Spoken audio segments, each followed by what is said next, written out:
오늘 같이 함께 나눌 말씀은 요한계시록의 말씀입니다. 우리가 7월 한 달 동안에 큐티 본문 말씀이 요한계시록인 거 다들 아시죠? 네, 다들 아실 줄 압니다. 요한계시록 하면요, 사실 이 계시라는 단어가 우리에게 들렸을 때 부담이 되는 것은 사실입니다. 그리고 그 실제의 본문이 다루고 있는 내용들은 왜 이렇게 어려운지 모르겠어요. 그렇죠? 상징적인 환상에 대한 내용을 가득 담고 있다 보니까 우리가 집중해서 보고 듣지 않으면, 보고 있어도 금방 잊어버릴 수 있는 것이 바로 오늘 이 계시의 말씀이지 않을까 싶습니다. 그럼에도 불구하고 오늘 우리가 계시록의 말씀을 나누고자 하는 것은 오늘 이 진리 안에 우리가 살아내야 할 복음의 메시지가 있기 때문인데요, 오늘 하나님께서 우리에게 깨닫는 영을 우리에게 허락하여 주시고 그로 말미암아 풍성한 주님의 은혜를 함께 나누기를 간절히 소망합니다. 오늘 우리가 살펴본 14장의 이야기를 들어가기 앞서서요, 본문 이전의 내용들을 살펴볼 필요가 있습니다. 계시록 12장과 13장의 내용은요, 매우 엄하고 어두워요. 큰 붉은 용이 나오고요, 그리고 용이 부리는 두 짐승이 각각 바다와 땅에서 등장합니다. 결국 그들이 하는 역할은 무엇이냐? 교회를 박해하는 일이었어요. 그들은 어떻게 해서든 하나님처럼 해보려고요, 보좌와 권세를 가지고 그것들을 자랑하고 동원해 보지만 그것들은 모두 세상을 속이기 위한 거짓이라는 것이 이제 드러나게 됩니다. 아무리 하나님을 모방해 보려고 해도요, 그들은요, 하나님의 완전수 7이라는 숫자를 비교할 수 없고요, 오히려 인간의 숫자인 666에서 그친다라는 것을 우리가 12장과 13장까지의 내용이 그렇게 정리가 되고 있습니다. 이렇게 험악한 이야기가 나온 이후에 오늘 우리가 살펴본 14장에서부터 대반전의 이야기를 기록하고 있습니다. 14장 1절의 말씀 읽어볼게요. 시작. 또 내가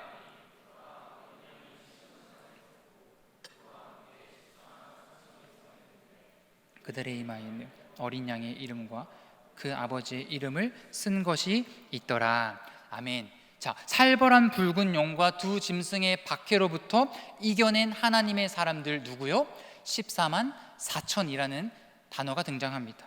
그런데 여기서 등장하는 14만 4천이라는 말은요, 여기 14장에서 처음 등장하는 말이 아닙니다. 7장에서 가장 먼저 언급이 돼요. 그러니까 이 요한계시록의 구조를 살펴보면요, 이렇습니다.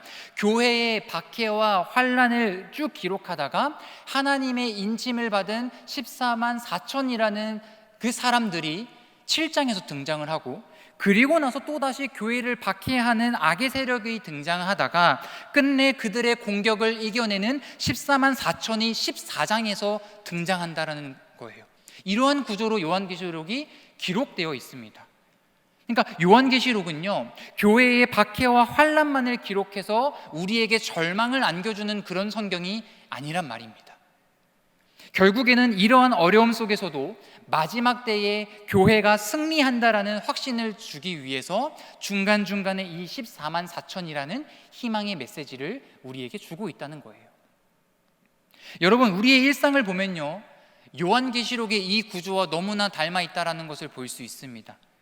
우리는 매 순간 두려워하기도 하고요, 분노하기도 하고요, 그리고 근심하기도 합니다. 우리 삶의 현장이 영적 전쟁과 같은 거죠. 그런데 이것은요, 중간 단계에 불과하다라는 것입니다. 우리의 최종 목적지는 어디입니까? 주님 곁에서 주님과 함께하는 그 영광스러운 승리의 자리라는 것을 우리가 깨달아야 한다는 거예요.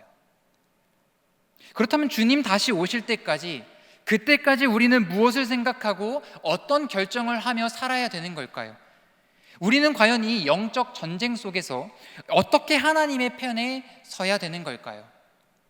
오늘 우리가 이 주님과 함께하는 14만 4천의 본받아야 할 신앙의 태도는 무엇이고, 또 영적 전쟁에서 승리할 수 있는 비결이 무엇인지 함께 살펴보고자 합니다. 먼저 오늘 본문에서는요, 이 짐승들의 공격으로부터 이겨낸 14만 4천이 가지고 있는 특징들이 있습니다. 첫 번째, 4절의 말씀입니다. 4절 상반절의 말씀 같이 읽어볼까요? 시작. 이 사람들은 여자와 더불어 아니하고 순결한 자라. 여기까지 읽겠습니다. 여자와 더불어 더럽히지 아니하고 순결한 자라. 여기서 나오는 이 여자는 누구를 상징하는지 우리가 17장 1절과 5절의 말씀을 봐야 되는데요, 제가 읽어볼게요. 또 7대접을 가진 7천사 중 하나가 와서 내게 말하여 이르되 이리로 오라. 많은 물 위에 앉은 큰 음녀가 받을 심판을 내게 보이리라. 그의 이마에 이름이 기록되었으니 비밀이라, 큰 바벨론이라, 땅의 음녀들과 가증한 것들의 어미라 하였더라. 자, 이런 내용들을 보았을 때 14장 4절에 나오는 여자는 이 세상에서 타락한 세속성을 상징하는 바벨론을 의미하는 거였습니다. 그렇기 때문에 여자와 더불어서 타락하지 않고 더럽히지 아니하고 순결한 자라고 표현한 것은 타락한 이 세상과 더불어서 우리가 타협하지 않고 세속화되지 않는 그런 상태를 설명하고 있다는 것이에요. 로마서 12장 2절에서도 이렇게 말씀했습니다. 너희는 이 세대를 본받지 말고 바로 이 말씀을 잘 살아낸 사람들이 두 짐승과 싸워서 이겨낸 사람들의 모습이라는 거예요. 여러분, 오늘날 여전히 교회를 비판하고 예수 믿는 크리스천들을 비판하는 그 핵심이 뭔 줄 아십니까? 교회의 세속화예요. 여러분 자신에게 한번 질문해 보세요. 내가 정말 도덕적으로, 인격적으로 남들에게 타락한 삶을 살면서 그렇게 피해를 준 일이 있었는가? 한번 고민해 보세요. 물어보세요, 자기 자신에게. 그렇게 살았다고 자신 있게 말하는 사람 여기 아무도 없을 것입니다. 그런데 곰곰이 생각해 보면요, 우리 어른들이 가지고 있었던 그 신앙과 비교했을 때 어른들은요, 그들이 가지고 있는 신앙에 순수함이 있었습니다. 저도 저희 부모님이 가진 신앙과 제가 가지고 있는 신앙을 비교해 봤을 때, 또 저희 조부모님과 신앙을 비교해 봤었을 때 그들이 가지고 있는, 그리고 제가 가지고 있는 신앙에 세속화된 것들이 너무나 많이 있더라는 거예요. 그냥 어른들은 우리 젊은이들의 신앙을 이해해 주지 못한다, 그렇게 생각하기만 했고 나 속상한 것만 생각했었는데 그게 아니더란 말입니다. 마치 그런 거예요. 여러분, PC방 다녀본 적 있으세요? 제가요 뭐 PC방 그렇게 많이 다닌 건 아니지만 요즘 PC방은 잘 모르겠어요. 이 흡연실과 그렇지 않은 것들이 너무나 잘 구분이 되어 있어가지고 담배 연기가 그렇게 잘 들어온다고 하지 않는데, 옛날에 PC방에는요 그냥 들어가면 담배 연기가 막 자욱했었습니다.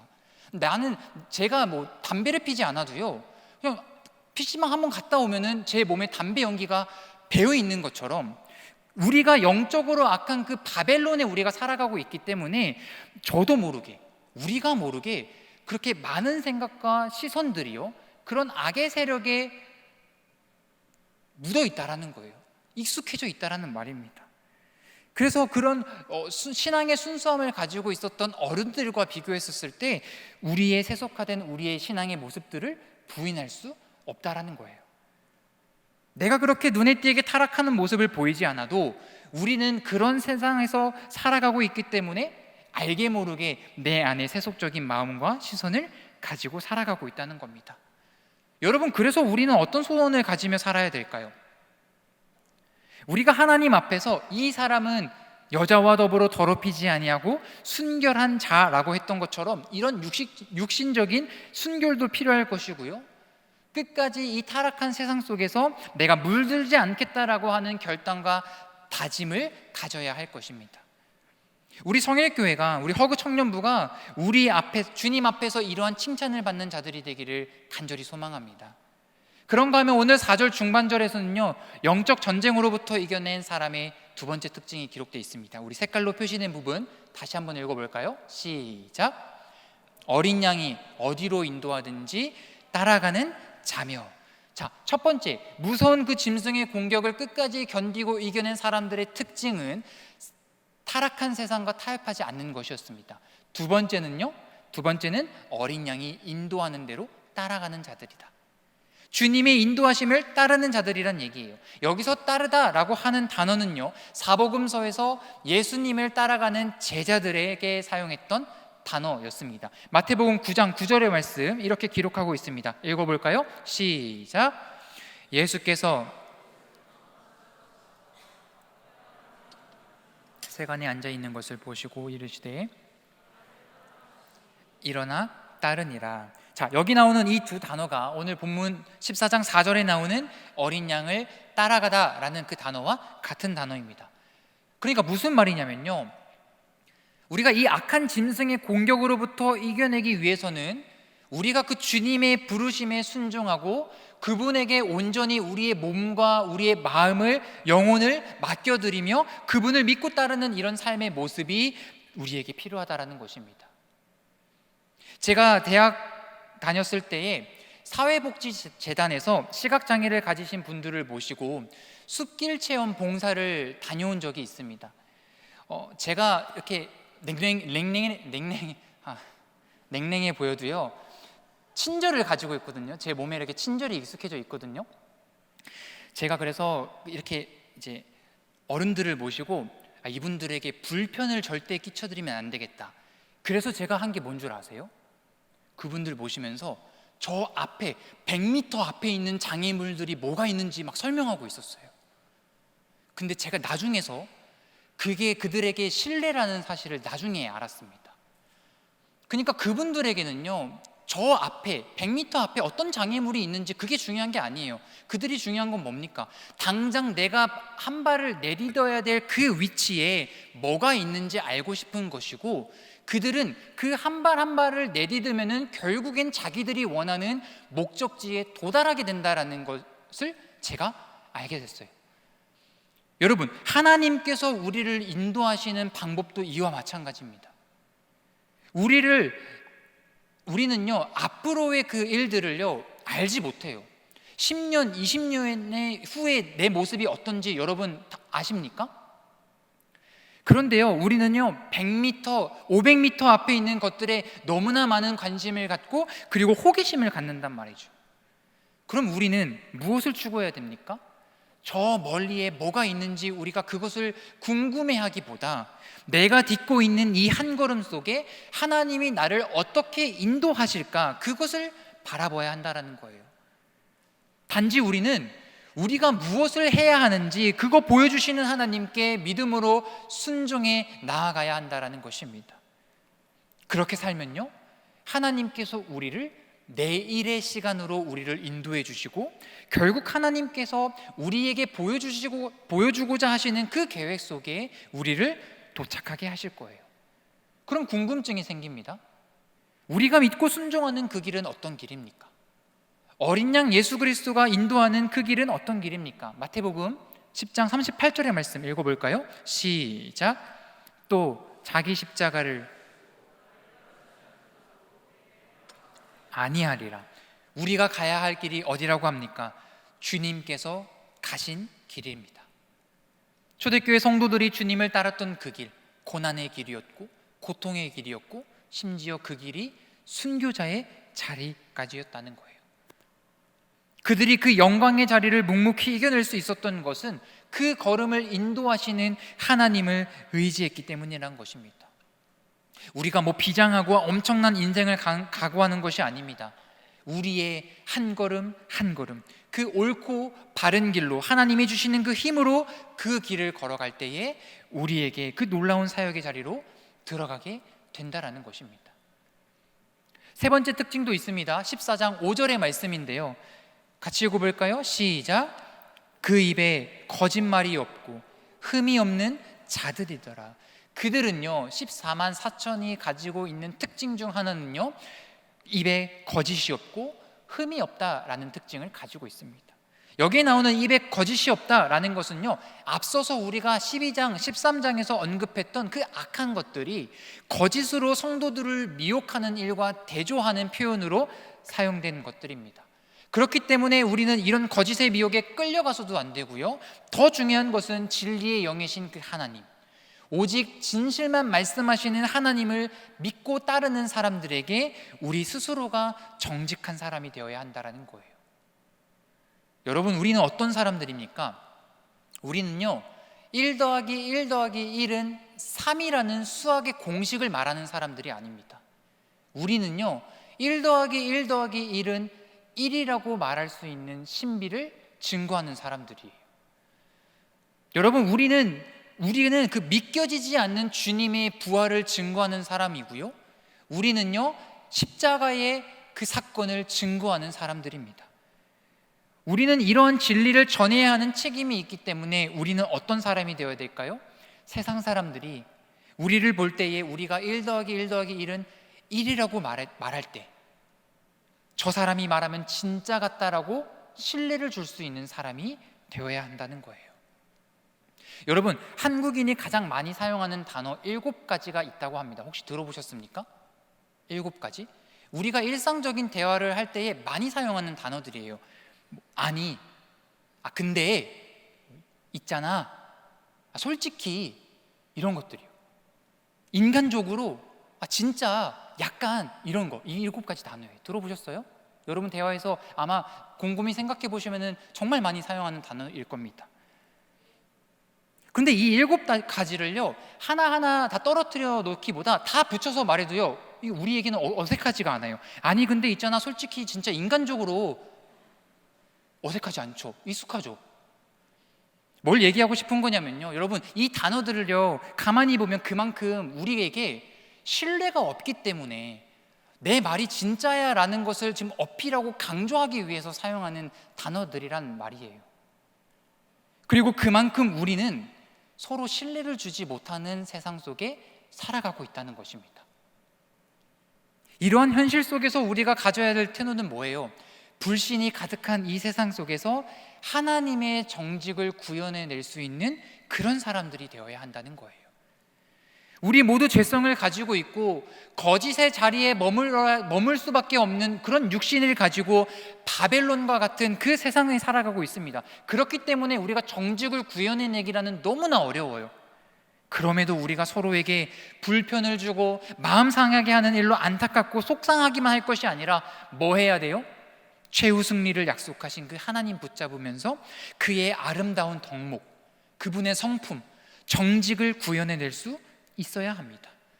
믿음 없는 이 세상에 믿음을 줄 수 있는 넉넉한 하나님의 사람이 우리가 되어야 한다는 사실이에요. 자, 이렇게 해서 악한 짐승의 영적 공격으로부터 끝까지 이긴 이 14만 4천의 사람들은요 타협하지 않고 주님의 인도하심을 따르고 그들의 입과 그들의 행동에는 거짓이 없다라는 특징을 살펴봤습니다. 그러면 여기서 이런 질문이 듭니다. 아니 그들은 어떻게 이 어려운 3가지의 특징들을 이뤄낼 수 있었을까? 그들은 타고난 사람들일까? 아니면은 교육 환경에 너무나 좋은 교육을 받았기 때문일까? 오늘 본문을 가만히 묵상해 보면요 이들이 머물고 있는 상태가 어떠했는지 우리가 찾아볼 수 있습니다. 1절의 말씀 다시 살펴보겠습니다. 1절의 말씀 읽어볼까요? 시작. 또 내가 보니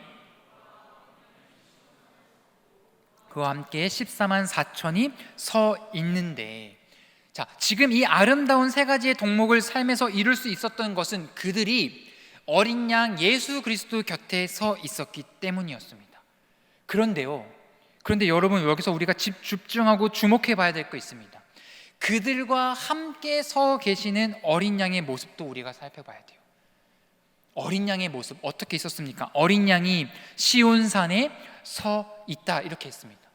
보통 주님의 신적인 권위를 나타낼 때는요 보좌에 앉으신이라는 표현을 많이 사용합니다. 우리 찬양에서도 많이 고백되는 표현이에요. 보좌에 앉으신. 그런데 왜 주님은 여기서 서 계셨을까요? 왜 여기에 서 계시는 걸까요? 이 예수님의 모습을 이해하기 위해서 우리가 계시록 12장 7절의 말씀과 대조해서 살펴봐야 합니다. 12장 17절의 말씀 같이 읽어볼까요? 시작. 용이 여자에게 분노하여 곧 하나님의 계명을 지키며 싸우려고 바다 모래 위에 서 있더라. 자, 지금 이 상황은요 사탄을 상징하는 그 용이 분노했어요. 격분한 용이 지금 믿는 자들을 잡아 죽이려고 공격 직전에 있는 상태입니다. 그래서 지금 저 서 있는 용의 공격에 맞서기 위하여서 보좌에 앉아 계신 것이 아니라 서 계신다고 지금 14장 1절에 나와 있는 거예요. 주님이 대적들과 맞서기 위해서 우리 곁에 서 계신다는 사실입니다. 여러분 이 사실 믿으십니까? 많은 사람들이요 우리를 잡아삼키려고 하는 그 붉은 용을 보지 못합니다. 그런데 더 안타까운 사실은 뭔 줄 아세요? 12장에 나타나는 이 무서운 용은 보이는데 거기에 맞서 계시는 어린 양 예수 그리스도는 보지 못한다라는 사실이에요. 그래서 날마다 두렵고 날마다 불안에 떠는 겁니다. 사랑하는 청년 여러분, 우리의 인생이 우리를 잡으려고 서 있는 붉은 용만 보는 인생이 아니라 거기에 맞서 서 계시는 예수 그리스도를 볼 수 있는 영안이 열리게 되길 주님의 이름으로 축복합니다. 열왕기하 6장의 말씀을 보면 아람 군대가 엘리사를 잡기 위해서 그 성을 에워싸지 않습니까? 그때 엘리사의 사환이 자신의 처한 그 상황에 겁을 먹습니다. 그리고 이렇게 고백해요. 내 주여 어찌하오리이까? 절망의 표현이죠. 그런데 엘리사는 말도 안 되는 이야기로 받아칩니다. 두려워하지 말라. 우리와 함께한 자가 그들과 함께한 자보다 많다. 여러분 이해되십니까? 똑같은 상황을 목격했습니다. 근데 두 사람의 이야기가 달라요. 나중에 엘리사가 그를 위해서 기도할 때에 사환의 눈이 열리고 그가 본 게 뭐냐면은 자신과 함께하고 있는 여호와의 불말과 불병거를 보게 됩니다. 여러분 오늘 본문에 빗대어 보면 사환은 뭐만 본 겁니까? 계시록 12장 17절에 나오는 붉은 용만 본 거예요. 그런데 엘리사는 그것도 봤지만 또 뭘 본 겁니까? 14장 1절에서 도와주고 계시는, 그들과 맞서 싸우시는 예수 그리스도도 본 거예요. 저는 우리 성일교회에 이런 지도자들이 많이 생겼으면 좋겠습니다. 우리 주변에 주여 내가 어찌하오리까 라고 탄식하며 두려움과 불안에 떠는 사람들, 그들에게 들어가서 그 가운데에 엘리사가 사원을 안심시킨 것처럼 그런 지도자가 우리 가운데 많이 생기기를 소망합니다. 우리에게 필요한 지도자는요, 내 존재감을 알리는 그런 지도자 아닙니다. 마이크 잡고 앞에 나서서 그렇게 자기를 어필하는 지도자가 아니라요, 아무 말 하지 않아도 뒤에서 품어주고 울타리가 되어줘서 우리 주변에 있는 예수 그리스도를 바라볼 수 있도록 하는 그런 영적 지도자가 우리에게 필요한 거예요. 이렇게 세워진 지도자는요, 우리 공동체 안에서 이런 역할을 감당할 뿐만 아니라 여러분이 속한 그 가정과 사회 속에서 그 역할을 감당할 수 있게 된다는 것입니다. 여러분이 세상에 나가서 엘리사와 같은 그런 선후배가 되는 것이고 동료가 되어주는 것입니다. 어떤 사람들이 이것을 가능하게 합니까? 여러분, 강심장을 가진 사람이 하는 게 아닙니다. 하나님의 눈으로 마귀의 공격을 바라보고 우리를 도우시는 예수 그리스도를 바라볼 줄 아는 영안이 있는 사람이면 되는 거예요.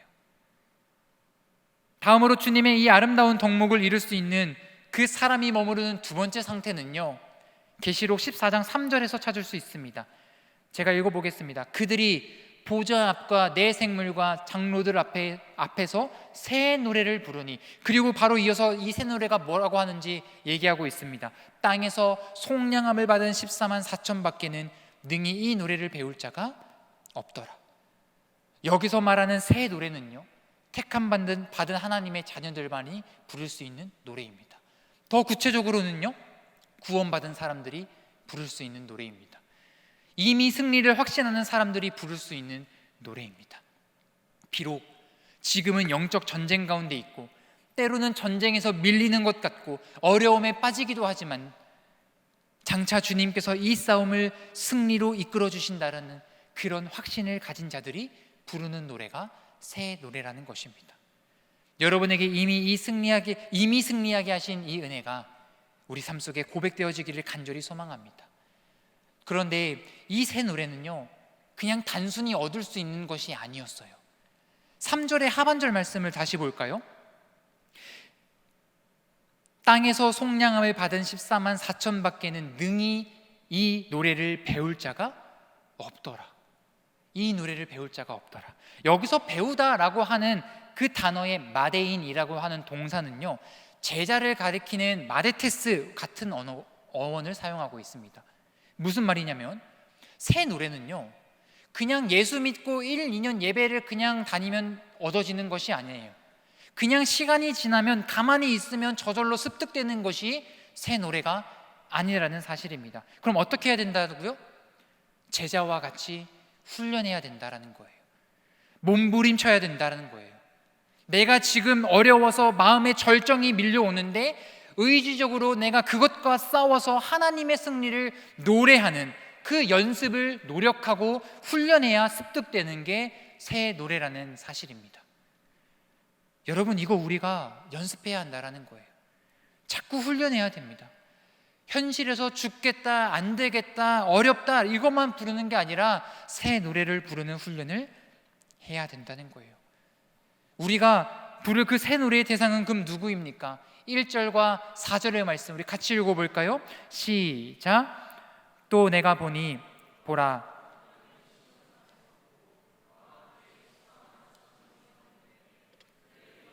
어린 양의 이름과 그 아버지의 이름을 쓴 것이 있더라. 이 사람들은 여자와 더불어 더럽히지 아니하고 순결한 자라. 어린 양이 어디로 인도하든지 따라가는 자며 처음 익은 열매로 하나님과 어린 양에게 속한 자들이니. 아멘. 자, 1절과 4절에 지금 반복적으로 등장하고 있는 단어가 무엇입니까? 어린 양입니다.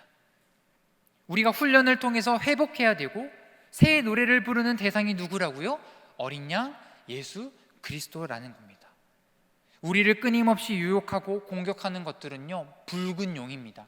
여러분 13장 2절을 보면요, 사나운 짐승들이 나옵니다. 제가 읽어볼게요. 내가 본 짐승은 표범과 비슷하고 그 발은 곰의 발 같고 그 입은 사자의 입 같은데 용이 자기의 능력과 보좌와 큰 권세를 그에게 주었더라. 이 무서운 육식 동물에 비하면 어린 양은 그냥 연약하기 짝이 없는 그런 아주 초식 동물입니다. 아무 힘이 없어요. 그런데 놀랍게도 요한이 그 무서운 짐승에 대항하는 그림으로 지금 어린 양을 제시한다라는 거예요. 오늘 우리가 회개해야 될 것이 무엇입니까? 내가 이 땅을 살아가면서 내가 믿고 있던 것, 그 바벨론과 같은 그 힘, 나를 보호해주는 엄청난 그 제국 앞에 우리는 어린 양 예수 그리스도를 믿음 없이 살아갔던 그 모습을 우리가 회개해야 되는 거예요. 또 우리가 회복해야 될 것은 무엇입니까? 내 안에 다른 것을 채우는 것이 아니라 어린 양 예수 그리스도를 회복해야 되는 겁니다. 겉으로는요, 주님께서 이 비참하게 십자가를 지고 죽으시는 것으로 그 역할이 다한 것처럼 보이지만 결국 어떻게 됩니까? 거대한 그 로마 제국을 무너뜨린 것은요, 힘 대 힘이 아니었습니다. 어린 양 예수를 믿는 믿음이었다는 사실이에요. 이것이 바로 우리가 회복해야 될 복음입니다. 말씀 정리합니다. 여러분, 우리 안에 세상의 힘이 아니라 어린 양 예수 그리스도를 내 안에 회복하기를 원합니다. 그분은 시온산에서 우리를 다스려 주시고 대적들과 직접 맞서기 위해서 서 계시는 분이십니다. 현실에 나타나는 그 붉은 용의 공격은요, 여전히 존재합니다. 그러나 그들의 유혹에 우리가 끌려다니는 것이 아니라 어린 양 예수 그리스도를 따르는 그 믿음으로 주께서 주시는 승리의 노래를 고백할 수 있는 저와 여러분이 되기를 원합니다.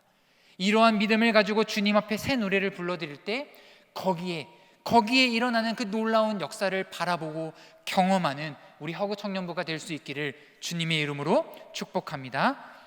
아멘.